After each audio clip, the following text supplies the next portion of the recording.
bien, maintenant que nous avons parlé de minimiser ces risques de la dépendance, je vous propose de passer à notre dernière partie qui est l'indépendance, si elle existe, si elle est possible. Parlons ensemble de l'indépendance et de la souveraineté numérique avec les mêmes intervenants, si vous le voulez bien. Et je vais donner là la parole à notre président, André Bourricot.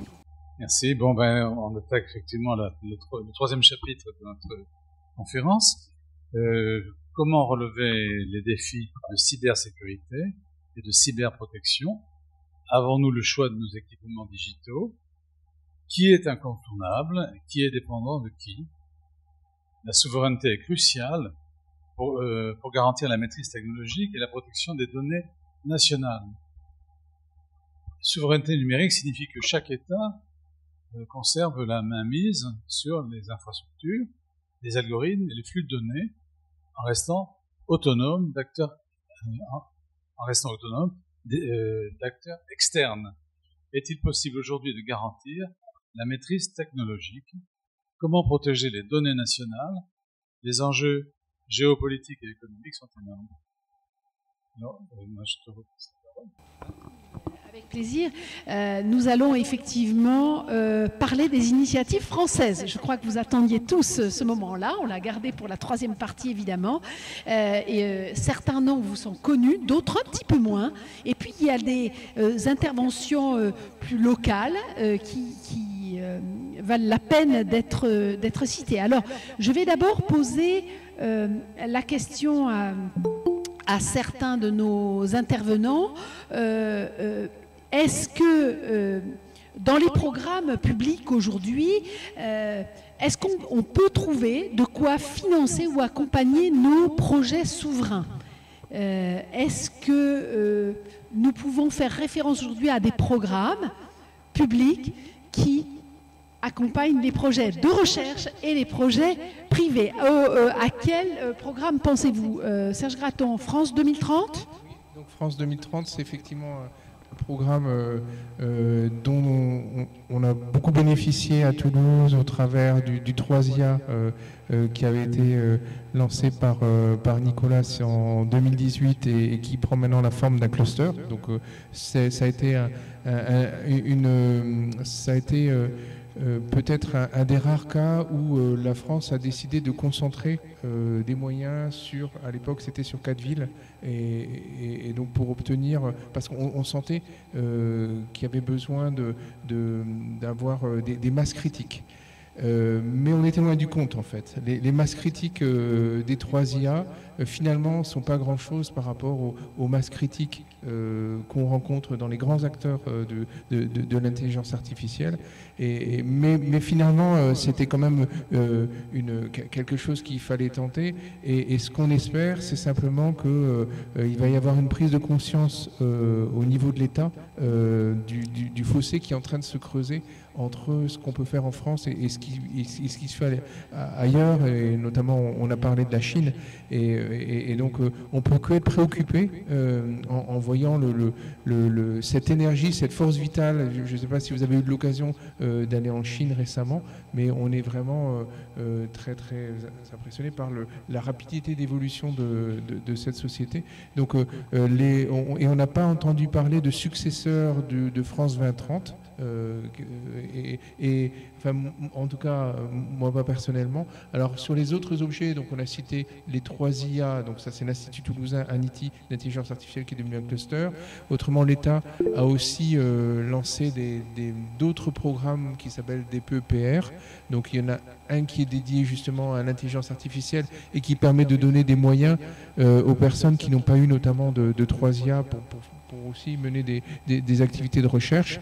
Peut-être la difficulté qu'on rencontre lorsqu'on s'attaque à ces enjeux, c'est que, donc j'ai parlé de masse critique, on a besoin dans des équipes d'avoir des ingénieurs qui sont capables de développer des systèmes informatiques compliqués, proches des des gens qui vont travailler sur les méthodes d'intelligence artificielle, donc les chercheurs notamment, et donc on a besoin d'équipes comme celle-là, avec en plus, parce que l'IA, c'est aussi les applications. Et on ne peut pas développer, on a parlé des systèmes généralistes qui finalement ne sont pas si convaincants que ça lorsqu'on cherche des degrés très hauts de fiabilité. Et donc il faut qu'on raffine ces systèmes, et pour ça on a besoin aussi de travailler avec les météorologues lorsqu'il s'agit de systèmes dédiés à la météorologie, ou eh bien avec les roboticiens lorsqu'on est en train de s'intéresser au mouvement. Et donc on a en fait la difficulté, je pense, et qu'on essaye de relever, le challenge qu'on essaie de relever par nos moyens, mais qui ne sont pas suffisants à mon avis, c'est d'avoir ce continuum, ces équipes massives qui permettent d'avoir justement des systèmes qui sont de qualité, qui sont comparables aux autres systèmes qui nous sont proposés et qui n'ont pas les mêmes vertus.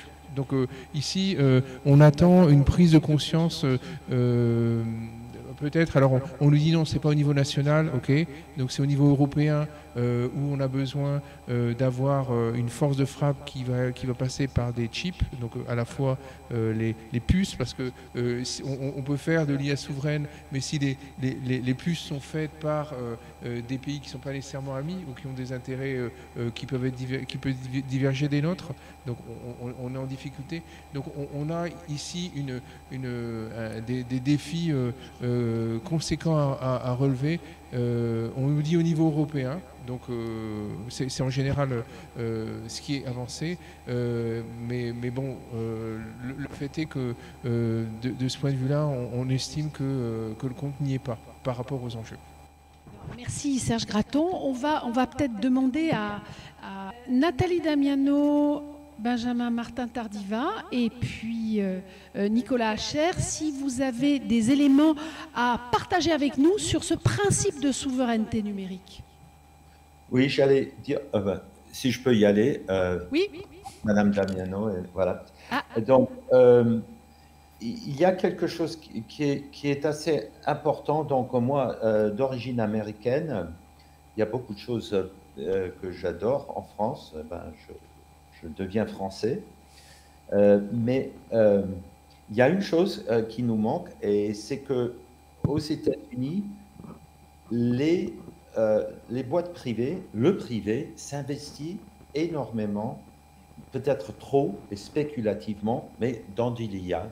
Et ça permet à générer des fonds dont nous ne sommes pas capables de...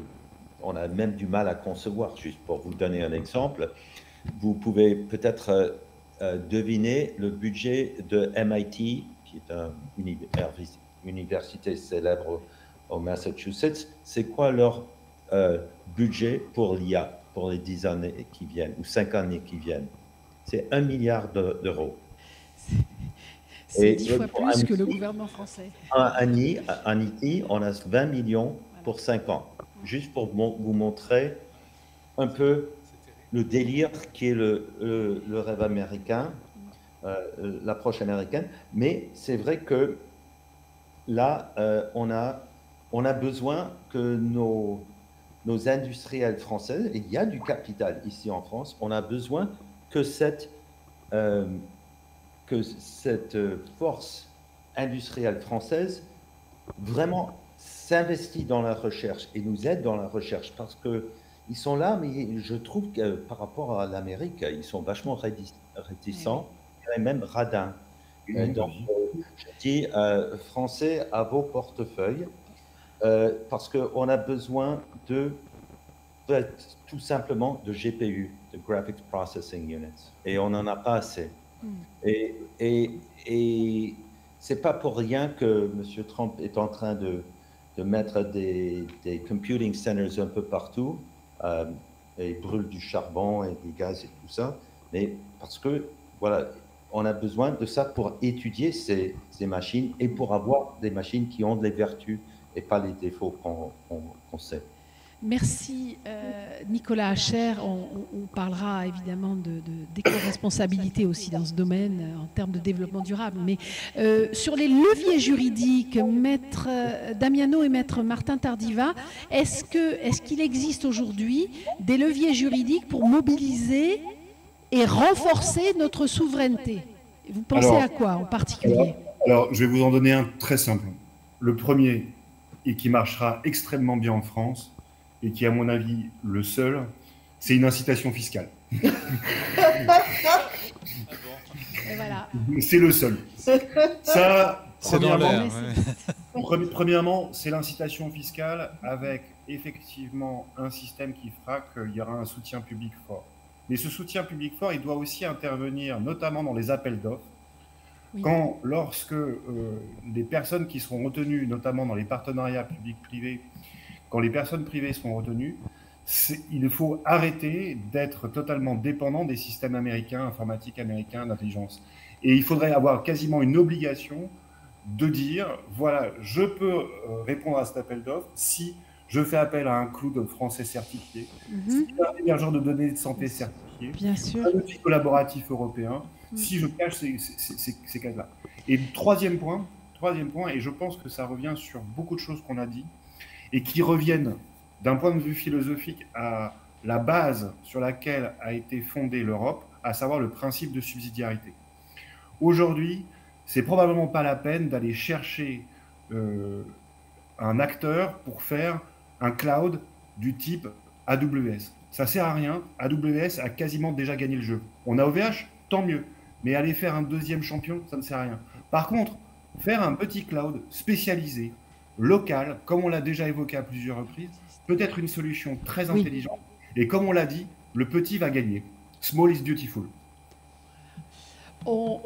Justement, on s'interrogeait sur la suspension du projet Microsoft à Polytechnique et on a envie de dire cocorico, mais est-ce que ça va être suivi de fait dans d'autres groupes et voilà, est-ce que c'est un premier résultat de souveraineté? Est-ce qu'on espère qu'il y aura d'autres en effet miroir ou du moins que ça va créer une jurisprudence? On le souhaite. Maintenant, la question, c'est véritablement, est-ce que les offres françaises, est-ce qu'elles sont vraiment au niveau? Est-ce que Mistral est vraiment au niveau? Est-ce que c'est véritablement quelque chose où on me dirait, monsieur Maître Martin Tardiva, Maître Damiano, vous ne pouvez utiliser que Mistral, vous ne pouvez utiliser que Quant, bah, je serais bien embêté. Ah oui. Oui, alors là-dessus, effectivement, je suis assez d'accord. On a des solutions françaises qui naissent, qu'il faut accompagner et faire grandir. C'est vrai qu'elles sont fragiles. Et dans certains cas, elles sont encore sous-performantes par rapport à des gros machins. Peut-on se passer de Windows? Peut-on se passer de Microsoft? Peut-on se passer... Il y a eu un débat là-dessus. Quand on voit que les ministères, à une certaine époque, ont tous basculé dans Windows, moi j'étais outré. La solution était probablement de partir sur de l'open source au niveau système d'exploitation. Là c'est pareil. Donc là où on sera bon, c'est sur le petit, effectivement. C'est sur tout ce qui est SLM. Là-dessus, parce que les autres, ils iront pas, ils savent, c'est pas dans leur mode opératoire. Les GAFAM, ils savent faire que du LLM, grosso modo. Donc, oui, donc il y a un espoir, c'est pas gagné. Le risque, c'est que, vous vous souvenez, certains qui ont des cheveux un peu gris, un peu blancs, on a peut-être connu des ordinateurs français, des Thomson TO7, des machins comme ça. Ça n'existe plus. Donc on n'a plus déjà d'ordinateurs français, européens. Il n'y a que de l'américain partout. Alors qu'on soit Mac ou PC, ça ne change rien de ce point de vue-là. Même si les pratiques ne sont pas forcément les mêmes. Ça peut être chinois, ça peut être des systèmes étrangers, donc avec des backdoors de partout. Alors là, je vais faire mon parano cyber. Donc il faut se méfier parce qu'il y a des données qui fuitent à l'insu de notre plein gré, déjà quand on utilise des réseaux, quand on utilise des transmissions, mais qui peuvent fuiter par le hardware lui-même. Donc c'est à tous les étages, donc on ne peut pas avoir confiance dans ces gens-là, parce qu'on sait que c'est la grosse erreur qu'on a fait en Occident, de croire que depuis 1945, les Américains étaient nos amis et nos alliés. Bon, on est en train de découvrir que c'est pas vrai. Mais ça fait déjà 20 ans qu'on le dit. Hein. Maître Damiano et Nicolas Hacher en ligne pour réagir. On vous écoute.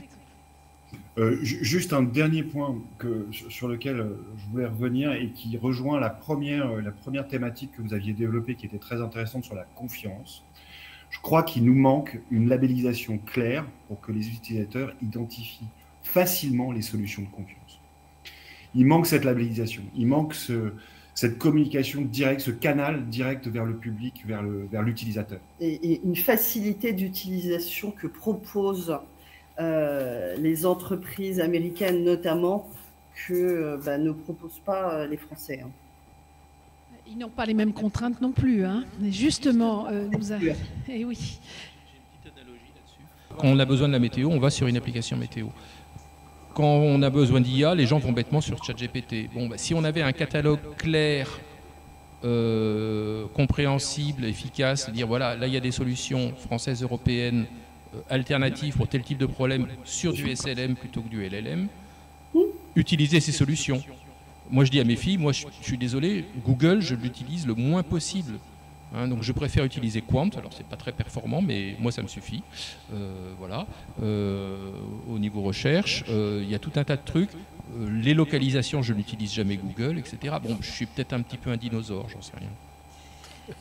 En tout cas, il existe des solutions françaises, nous le savons, et même si elles sont de petite taille aujourd'hui et de performance certaines, mais pas immenses, elles ont le mérite d'exister, d'être portées, développées. Il faut les suivre et y aller de concert, parce que la conformité, on en a besoin, et même si elle réduit un peu les performances ou la réactivité par rapport à l'innovation technologique, elle maintient ce niveau de sécurité et la conformité RGPD dont on a besoin. Nos solutions doivent passer par là. Donc, adoptons ensemble une approche structurée qui mêle les bons outils, les bons référentiels, les bonnes performances, les bonnes pratiques. Et Emmanuel Ruiz, vous voulez rajouter quelque chose? Oui, je voulais réagir. Et là, je reviens toujours au discours que j'ai toujours eu depuis le début de cette conférence. On peut mettre en place tout ce que vous dites. La charge mentale des gens qui, à la vitesse à laquelle ça va, ça fait moins de 36 mois, le 30 novembre 2022, avant, les gens ne savaient pas ça c'était pour l'intelligence artificielle, sauf les sachants comme donc, la charge mentale que cela peut représenter, de aller dans un référentiel de SLM, c'est trop pour les gens, pour le grand public, même pour les PME et TPE. Ce qui fait que les GAFAM et les MAPAX, il y a non seulement la puissance de confort des outils LLM qui ont sorti, mais il y a le matraquage marketing qui vient supplanter tout ça, qui fait que les Chinois aujourd'hui peuvent tenir la dragée haute aux Américains parce que c'est un combat politique. Parce que s'ils fournissent de l'open source, c'est pour couper l'herbe sous le pied des Américains qui font du plus et au milieu se retrouvent les Européens, les Français en particulier, et donc en dehors des professionnels de l'IA, le grand public ou les professionnels sont pris en étau et la charge mentale qu'un patron d'entreprise de TPE, PME ou ETI doit subir quand on demande de faire un audit, ils sont effrayés. Ils sont effrayés par tout ce qu'ils voient dans la presse. Et ils sont collapsés parce qu'ils ont peur. Donc on essaie de faire de la pédagogie pour leur dire on va faire de la formation de base pour que déjà vous compreniez, pour qu'ensuite vous puissiez faire des choix. Mais je voulais juste dire que l'on est dans un contexte anxiogène pour le privé qui fait que j'ai du mal à croire que l'on arrivera, quand bien même il y aura un référentiel, hormis pour le public, pour les organismes publics ou pour l'armée, mais pour tout ce qui est privé et grand public, je pense qu'on aura vraiment. Ouais, alors. Il y a peut-être une solution, je suis entièrement d'accord. Au moment où on arriverait à inventer une notion de crime contre l'environnement, de crime contre l'utilisation abusive d'énergie, en fait, il faudrait pénaliser ces solutions qui sont une horreur sur le plan énergétique. Dire, attendez, donc il faudrait les prohiber à cause d'un crime énergétique. Alors là, je vous parle d'une société différente. On n'est pas loin de la société de Frank Herbert. Avec un djihad butlérien, ça va finir par un refus des machines. C'est peut-être ça la solution, j'en sais rien. Non, je dis ça parce que je suis aussi écrivain de science-fiction, donc c'est un sujet qui m'intéresse. Mais le fait est que s'il y a des choses graves demain, s'il y a des morts à cause de l'IA utilisée dans des véhicules, dans d'autres systèmes, dans des munitions téléopérées par les militaires, bon, vous me direz, ça massacre pas mal sur la planète. C'est déjà le cas.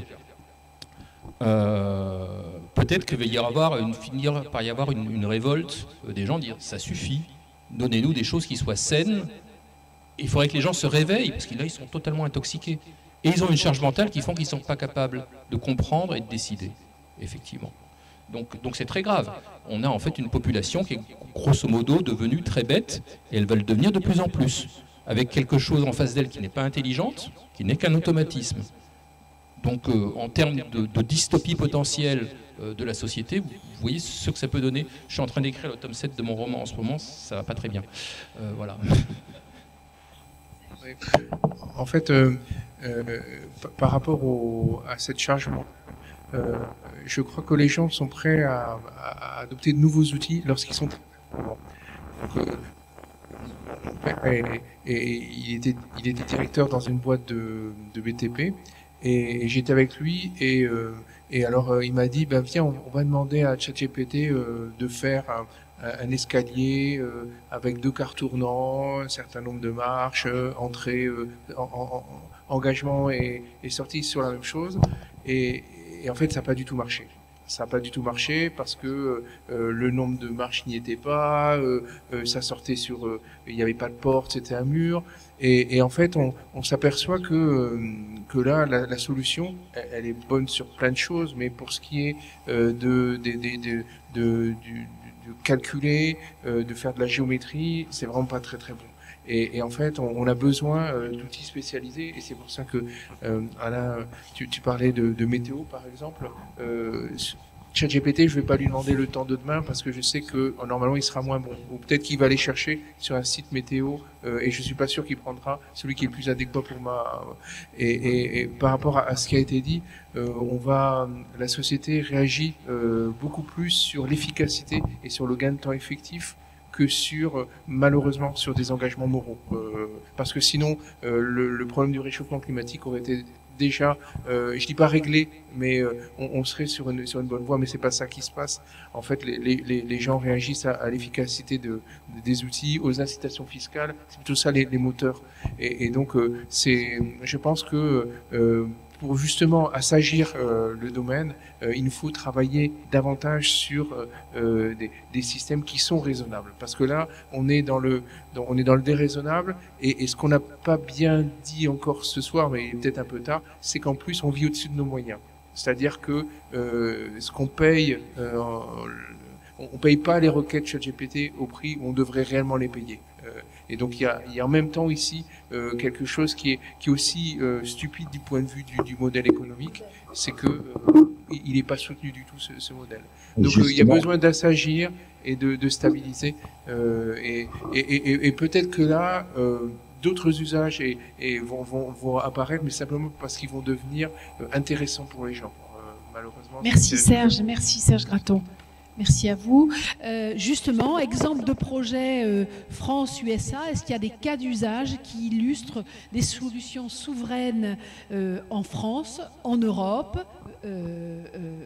comparativement avec ce qui se passe aux États-Unis. Et je pense que là, Serge Gratton, Nicolas Cher peut nous apporter des éléments très intéressants. Et du côté de Maître Damiano et Maître Martin Tardiva, quelle différence d'approche sur la gouvernance des données entre France et USA?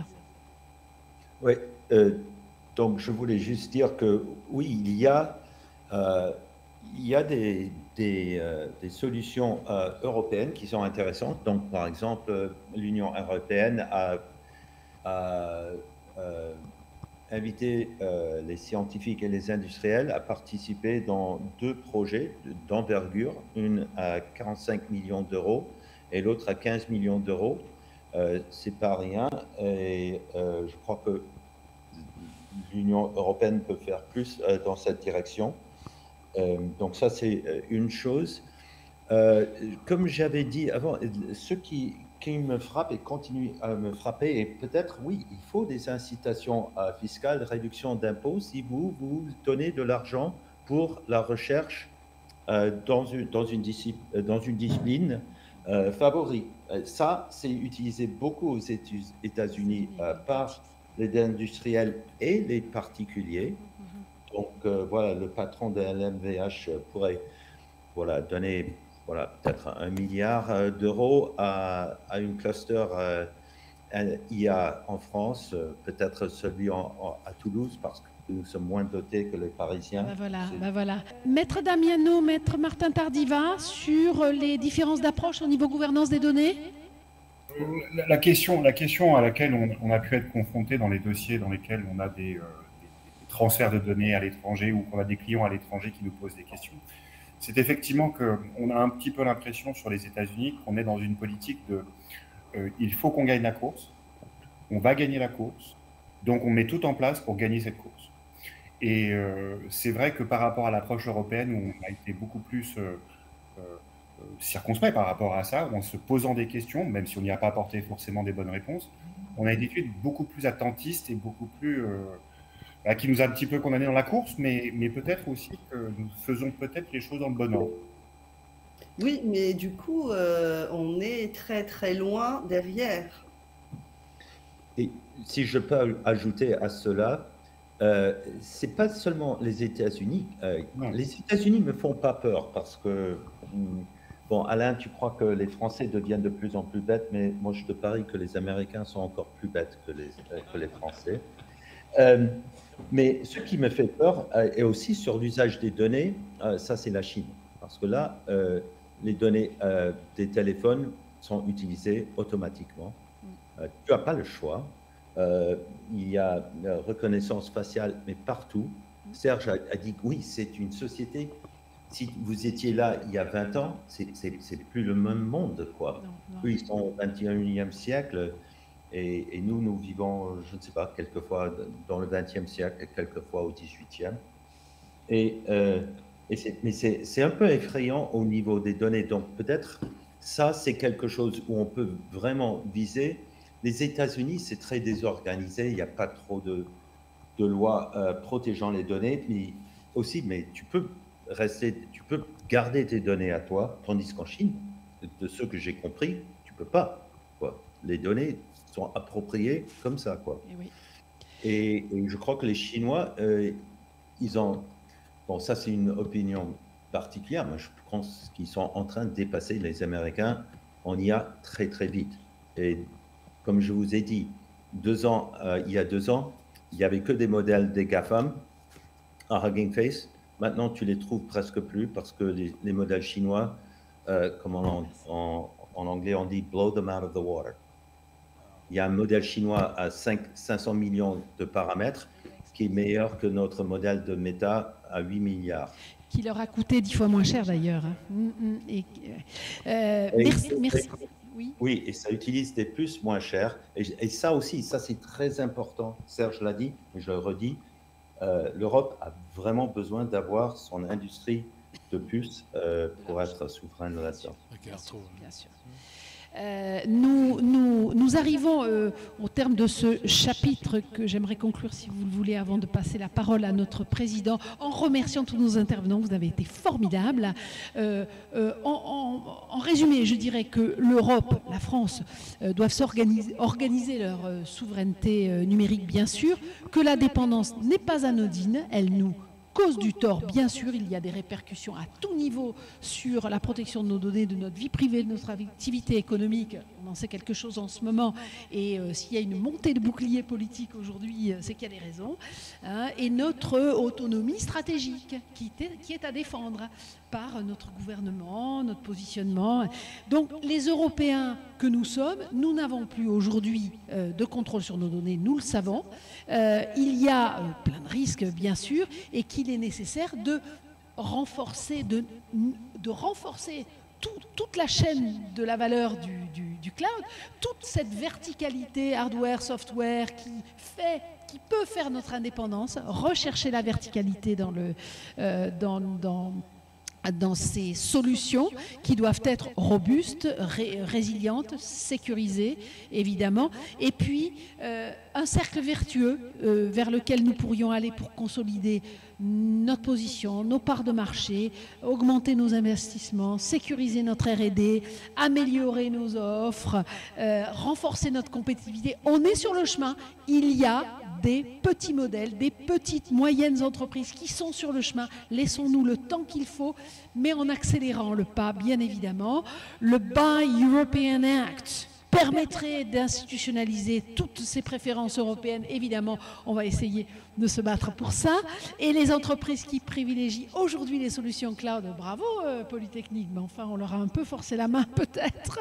Mais en tout cas, les solutions cloud européennes et françaises, eh ben, ce sont des choix techniques, certes, mais de choix politiques, éthiques, et ça contribue à participer et à relever le défi de notre économie collective. Je laisse la parole de la vraie conclusion à notre président, André Bourriquot. Merci à tous les intervenants pour vos apports précieux, riches et fort pertinents sur ces 3 grandes parties. Merci à vous. Je vous remercie tous d'avoir participé à cette brillante réunion. On a pu échanger dans d'excellentes conditions. Je vais maintenant, avant que l'on se sépare, porter à votre connaissance notre agenda pour le mois de novembre. Nous avons une conférence le 18 novembre à 17h45 qui portera sur la médecine prédictive par rapport à la médecine classique, curative. Donc, grâce au progrès de l'informatique, de l'IA sans aucun doute, on va tendre vers une médecine qui nous permettra d'éviter les écueils qui nous attendent dans 5 ans, dans 10 ans, dans 15 ans. Et on va mourir vieux, mais en pleine forme.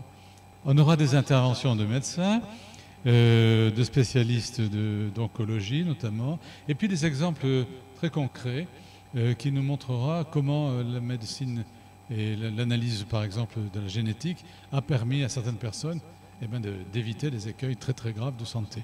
On a une autre date que je tiens à vous communiquer, le mardi 6 janvier, donc à 17h45 encore, en 2026, on fêtera les 30 ans du club.